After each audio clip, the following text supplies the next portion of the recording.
Kumusta sa lahat? Ako si Dr. Maria Reyes. At ngayon ay susuriin natin ang paksang luya, bawang, at suka, ang panlinis ng ugat at pantunaw ng namuong dugo at kolesterol. Ang paksang ito ay lubos na makabuluhan at kapana-panabik dahil tatalakayin natin kung paano ang tatlong simpleng sangkap na ito na matatagpuan sa bawat kusina ng Pilipino ay maaaring maging isang makapangyarihang panlinis ng ating mga ugat, labanan ang mataas na kolesterol, at maiwasan ang mapanganib na pamumuo ng dugo. Ito ay isang paksa na may direktang epekto sa kalusugan ng bawat pamilyang Pilipino, lalo na sa pagdami ng mga kaso ng sakit sa puso at stroke sa ating bansa. Narito ang nilalaman ng artikulo na isinalin sa Filipino na may mga pagbabago upang maging akma sa konteksto ng Pilipinas at ang pangalan ng doktor ay pinalitan kay Dr. Maria Reyes, isang babaeng doktor na may 50 taong karanasan, luya, bawang, at suka, ang panlinis ng ugat at pantunaw ng namuong dugo at kolesterol. Kumusta sa lahat? Ako si Dr. Maria Reyes at ngayon ay susuriin natin ang paksang luya, bawang at suka, ang panlinis ng ugat at pantunaw ng namuong dugo at kolesterol. Ang paksang ito ay tatalakayin sa apat na pangunahing bahagi. Upang mas maunawaan ang paksang ito, samahan ninyo ako, si Dr. Maria Reyes. Unang bahagi, ang samahan ng luya, bawang, at suka, ang panlinis ng ugat at pantunaw ng namuong dugo at kolesterol. Sa mundo ng natural na medisina, mayroong mga kombinasyon na nagbibigay ng kapangyarihan na higit pa sa bawat individual na sangkap. Ang trio ng luya, bawang, at suka ay isang perpektong halimbawa. Hindi lang ito basta pampalasa. Ito ay isang espesyal na grupo na may misyong linisin ang sistema ng daluyan ng dugo sa ating katawan. Suriin natin kung bakit ito nakakagawa ng ganitong kababalaghan. Bakit napakalakas ng trio na ito? Bawang, allium, sativum. Tumutulong putulin ang plake sa ugat. Ang bawang ay naglalaman ng matinding alisin. Kapag pumasok ito sa dugo, pinapaluwag nito ang makinis na kalamnan sa mga daluyan ng dugo na tumutulong na patatagin ang presyon ng dugo. Pinipigilan din nito ang enzyme na nagpro-produce ng kolesterol sa atay na nagpapababa ng antas ng masamang LDL cholesterol, luya, zingiber, officinale. Tumutulong, linisin ang mga residue. Ang luya ay naglalaman ng gingerols at syogaols. Kung pinipigilan ng bawang ang produksyon ng taba, isinusulong naman ng luya ang sirkulasyon ng dugo para itong isang power brush na nagpapabilis ng daloy ng dugo upang hindi kumapit ang mga dumi sa dingding ng mga ugat. Suka, vinegar, tumutulong, tunawin ang taba. Ang suka ay naglalaman ng acetic acid. Ang acid na ito ay gumaganap bilang isang biological cleanser na nagpapalambot ng matitigas na plaka at tumutulong sa katawan na magsunog ng sobrang taba ng mas epektibo. Ito ang paliwanag kung bakit napakalakas ng trio na ito. Paano nakakaapekto ang haluang ito sa mga ugat? Unang yugto, nililinis ang kolesterol sa dugo. Ang mga organic acid sa suka na sinamahan ng alisin sa bawang ay aatake sa mga lumulutang na molekula ng taba. Nakakatulong sila na gawing enerhiya ang taba o itulak ito palabas ng katawan sa pamamagitan ng excretory system. Ikalawang yugto, inaatake ang atherosclerotic plaques. Ang halo ay pumipigil sa oksihenasyon ng kolesterol. Mahalagang malaman na ang kolesterol ay mapanganib lamang kapag ito ay na-oxidize at kumakapit sa dingding ng mga ugat. Pipigilan ng luya at bawang ang prosesong ito. Ikatlong yugto, pinaghihiwa-hiwalay ang namuong dugo, blood clots. Ang namuong dugo ay tahimik na pumatay na sanhi ng stroke. Ang epekto ng luya sa pagpigil sa pamumuo ng dugo ay katumbas ng mababang dosis ng aspirin, ngunit napakabanayad sa tiyan kung alam mo kung paano ito gamitin.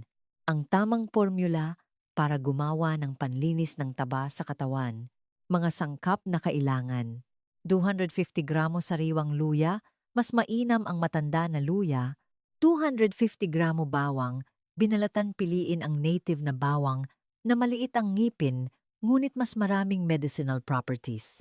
500 ml, suka ng bigas o natural na suka ng mansanas.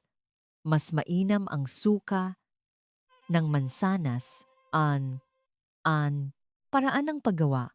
Hakbang 1. Hiwain ng manipis ang luya at bawang upang madagdagan ang ibabaw na contact. Bago hiwain, hugasan ng maigi at patuyuin. Hakbang 2. Ilagay sa malinis na garapon na salamin. Ibuhos ang suka upang matakpan ang luya at bawang. Hakbang 3. Ibabad sa madilim at malamig na lugar sa loob ng 7 hanggang bating araw bago gamitin. Munting paalala. Maaari kang magdagdag ng kaunting pulot pukyutan pagkatapos ibabad upang mabawasan ang anghang. O magdagdag ng pulot pukyutan kapag ginamit mo na ito. Tamang oras at dosis ng paggamit. Dosis. Paghaluin ang 10 hanggang 5 ml ng katas na halo sa 100 hanggang 5 ml ng maligamgam na tubig. Tamang oras. Pinakamainam na inumin pagkatapos ng almusal o tanghalian, mga 20 hanggang 30 minuto pagkatapos kumain. Bakit hindi sa gabi? Dahil ang luya ay maaaring maging pampagising at magdulot ng insomnia. Bakit hindi bago kumain nang walang laman ang tiyan? Kahit mas epektibo, ang acid at anghang ng halo ay maaaring magdulot ng pananakit sa lining ng tiyan. Plano ng paggamit, gumamit ng tuloy-tuloy sa loob ng 2 hanggang 3 linggo. Pagkatapos ay magpahinga ng 1 linggo bago magsimulang muli. Makikita ninyo na ang pinagsamang luya, bawang, at suka ay isang rebolusyon sa paghawak ng kalusugan ng vascular sa bahay. Sa napakamurang sangkap, maaari kang gumawa nito para sa iyong sarili. Ito ay isa sa mga napaka-epektibong paraan upang protektahan ang puso at utak. At syempre, hindi nito papalitan ang mga gamot sa pampalabnaw ng dugo na inireseta na ng doktor sa pasyente. Iyan ang mga pangunahing ibinahagi ko sa unang bahagi. Samahan ninyo ako para tuklasin ang paksang ito sa ikalawang bahagi.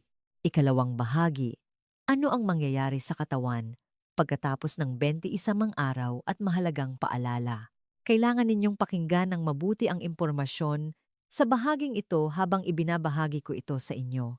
Ang paggamit ng halo ng luya, bawang, at suka ay parang nagsasagawa ka ng regular na pagpapanatili sa iyong sistema ng ugat.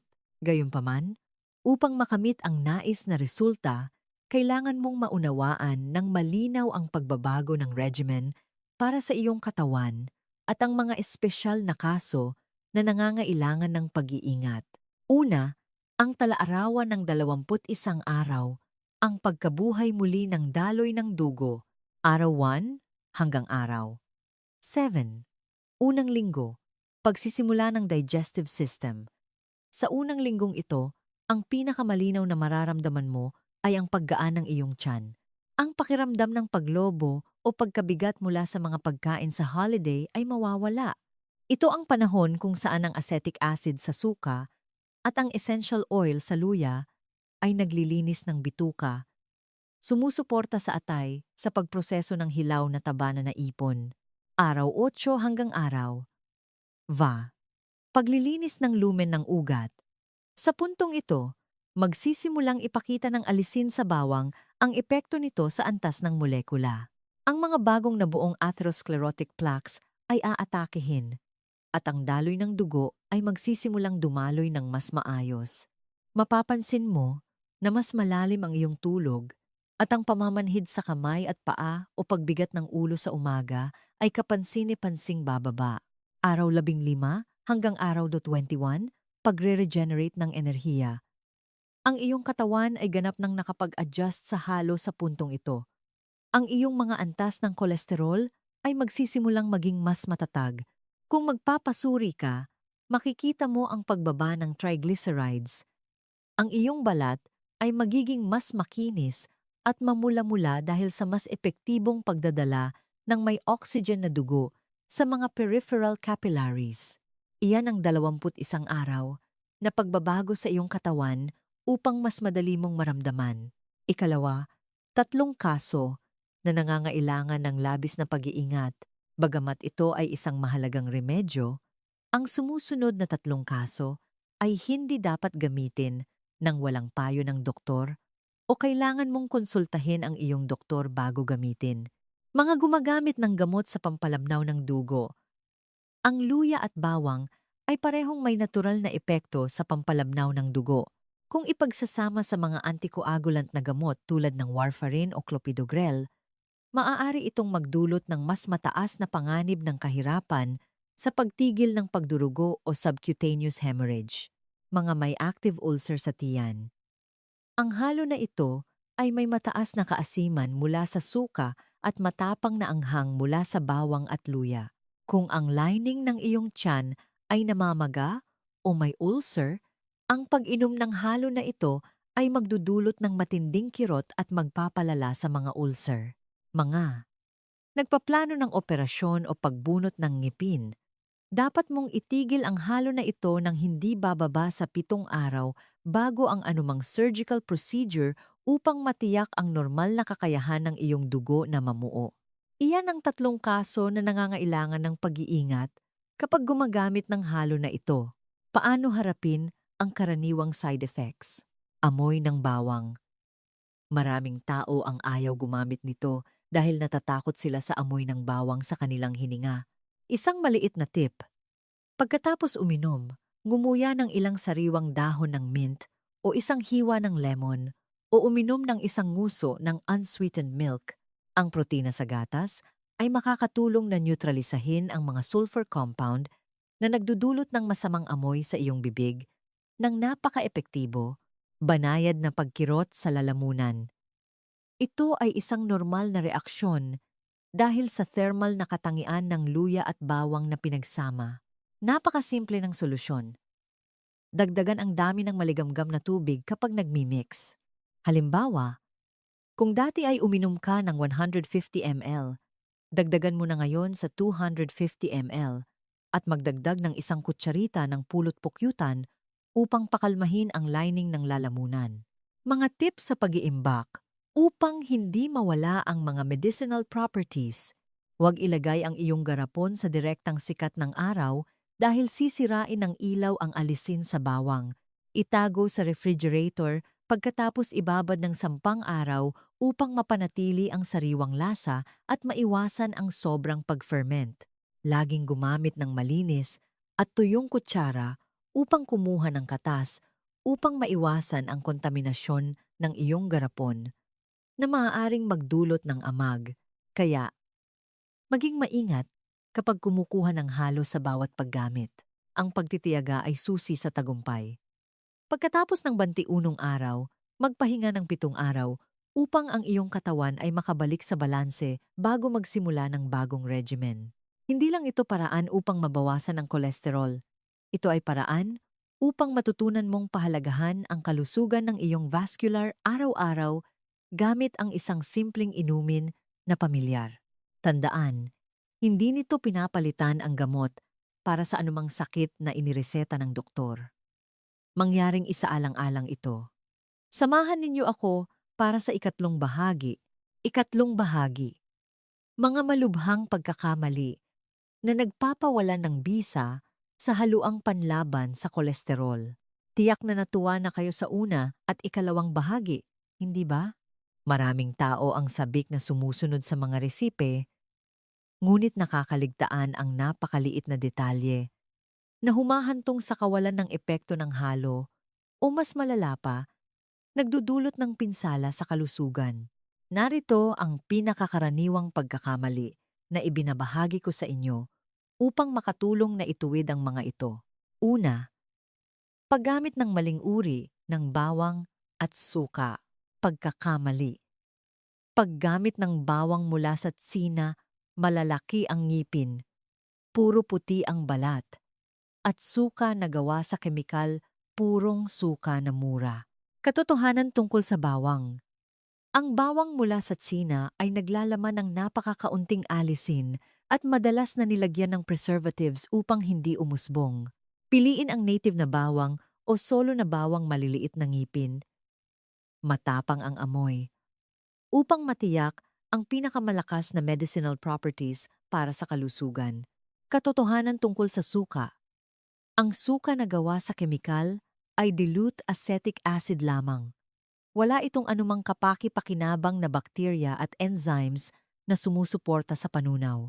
Gumamit ng suka ng mansanas tuba, niyog, suka ng bigas, organyo, o suka ng mais na ginawa sa bahay upang mas mahusay na suportahan ang paglilinis ng taba. Ikalawa, hindi paghihiwa o pagpipitpit ng bawang bago ibabad. Pagkakamali. Pagbabad ng buong ngipin ng bawang at buong piraso ng luya.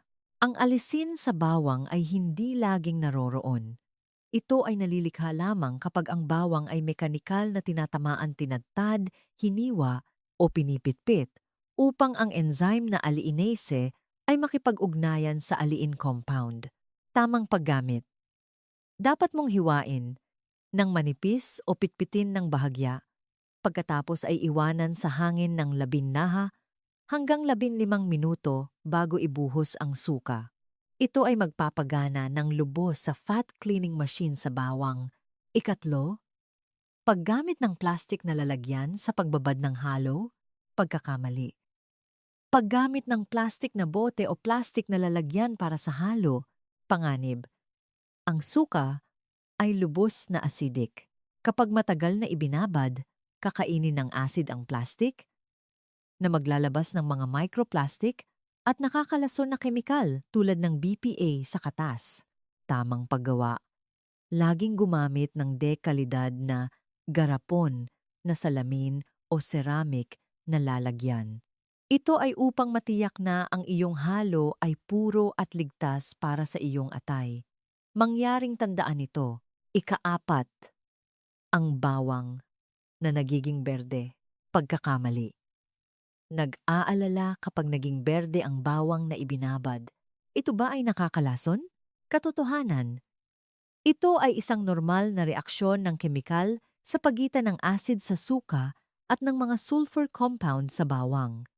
Karaniwan itong nangyayari sa bawang na hindi pa sapat ang edad o sa malamig na panahon. Payo. Ang berdeng bawang ay hindi nakakalason, ngunit ang medicinal properties nito ay bahagyang mas mababa kaysa sa bawang na hindi naging berde pagkatapos ibabad. Upang maiwasan ito, tiyaking sapat ang pagkakalantad ng iyong bawang sa araw at ang iyong garapon ay isterilisado, tuyo, at may mahigpit na takip. Ikalima, paggamit ng sobrang dosis na may kaisipang kung mas marami, mas mabuti. Pagkakamali.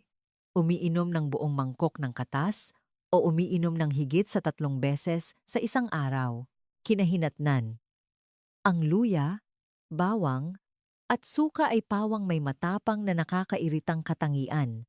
Ang sobrang paggamit ay magdudulot ng pamamaga ng lining ng tiyan, labis na pagnipis ng dugo na maaaring humantong sa pagdurugo ng ilong o sobrang init.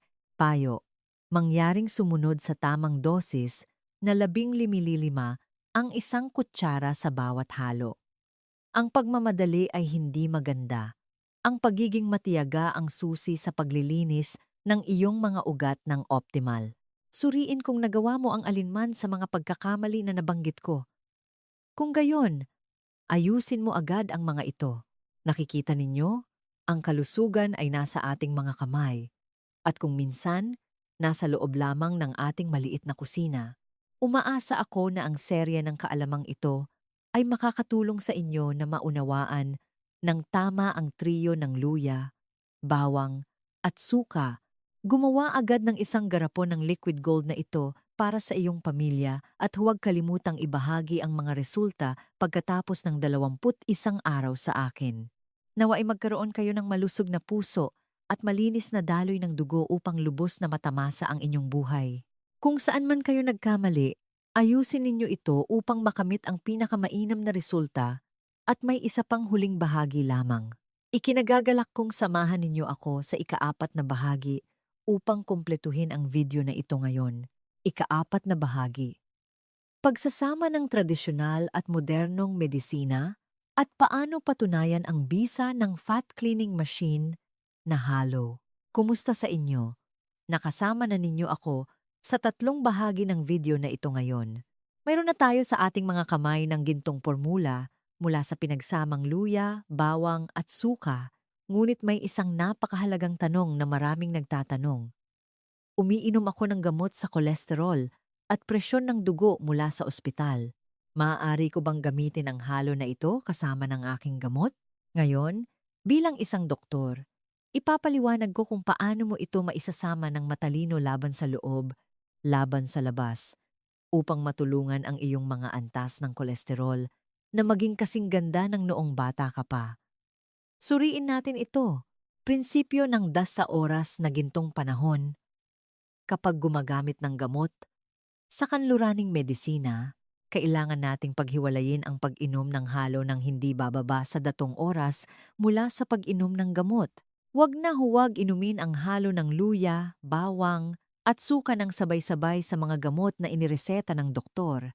Dahilan, ang acid sa suka at ang essential oil sa bawang ay maaaring magbago sa bilis ng pagtunaw ng gamot.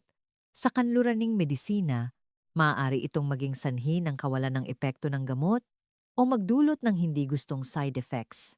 Tamang paggamit. Inumin ang halo ng hindi bababa sa 2 oras bago o pagkatapos ng pag-inom ng gamot sa kanluraning medisina upang matiyak ang kaligtasan at maiwasan ang mga interaksyon. Halimbawa, kung umiinom ka ng gamot sa kolesterol sa gabi, ang halo na ito ay dapat lamang gamitin pagkatapos ng almusal o tanghalian. Ikalawa, paano patunayan ang bisa? Huwag lang maniwala sa pakiramdam. Maraming tao ang nagsasabi, nakakaramdam ako ng gaan pagkatapos uminom, kaya ba malinis na ang aking kolesterol?